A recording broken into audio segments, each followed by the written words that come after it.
네, 살아계신 하나님의 말씀은 전도서 5장 18절로 19절입니다. 사람이 하나님께서 그에게 주신 바 그 일평생에 먹고 마시며 해 아래에서 하는 모든 수고 중에서 낙을 보는 것이 선하고 아름다움을 내가 보았나니 그것이 그의 몫이로다. 또한 어떤 사람에게든지 하나님이 재물과 부요를 그에게 주사 능히 누리게 하시며 제 몫을 받아 수고함으로 즐거워하게 하신 것은 하나님의 선물이라. 아멘. 본문 말씀에 보면 지혜의 사람 솔로몬이 하나님의 지혜로 본 것을 말씀하시기를 하나님께서 해 아래에서 사람마다 그 일평생에 먹고 마실 수 있도록 재물과 부요를 주사 능히 누리게 하시며 즐겁게 살랐고 선물을 주셨는데 지금 즐겁게 살고 계십니까? 그래서 오늘은 전도서 5장 말씀을 중심으로 인생을 즐겁게 살자는 말씀을 드리려고 합니다. 인생을 즐겁게 살려면 어떻게 하여야 할까요? 3가지 말씀드리겠습니다. 1절, 너는 하나님의 집에 들어갈 때 내 발을 삼갈지어다.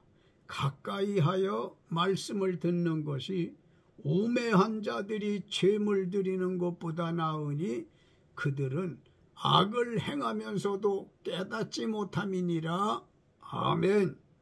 인생을 즐겁게 살려면 첫째, 하나님의 집에 들어가 하나님 말씀을 들어야 합니다. 하나님의 집이란 하나님께서 자신을 사람들이 알 수 있도록 깨우쳐 주시는 장소입니다.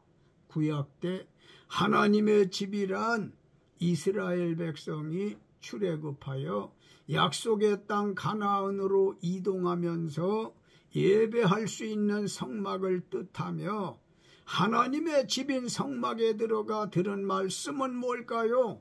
출애굽기 13장 1절로 3절, 사람이나 짐승을 막론하고 태에서 처음 난 첫 열매를 거룩히 드리라는 것과 지금의 이집트인 애굽에서 430년 동안 종살이할 때 하나님께서 모세를 통하여 구원, 즉 해방된 날을 기념하여 누룩을 넣어 만든 떡인 유교병을 먹지 말라는 2가지 말씀입니다.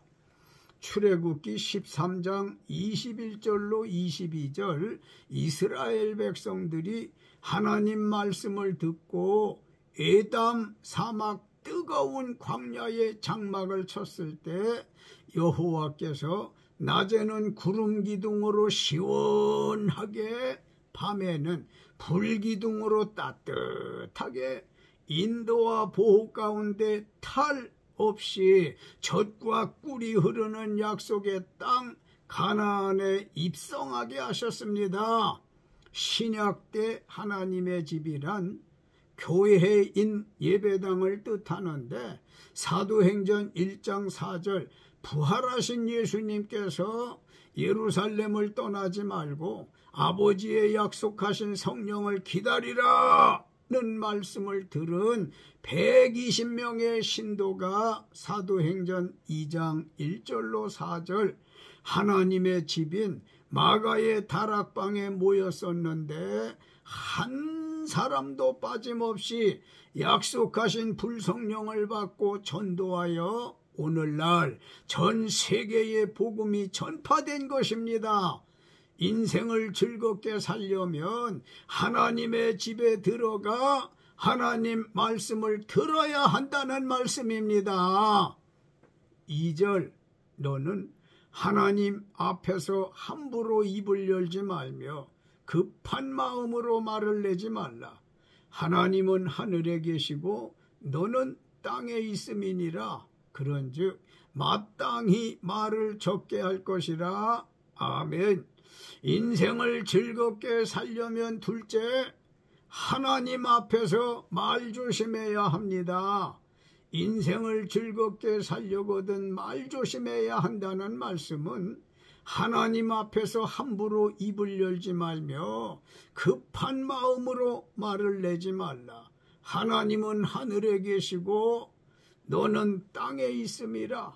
그런즉 마땅히 말을 많이 하지 말고 적게 하라는 것입니다. 말 많으면 실수가 잦아서 인격과 물질적으로 큰 피해를 볼 수 있어 인생을 즐겁게 살 수 없으니 말 조심합시다. 10절 은을 사랑하는 자는 은으로 만족하지 못하고 풍요를 사랑하는 자는 소득으로 만족하지 아니하나니 이것도 헛되도다. 아멘.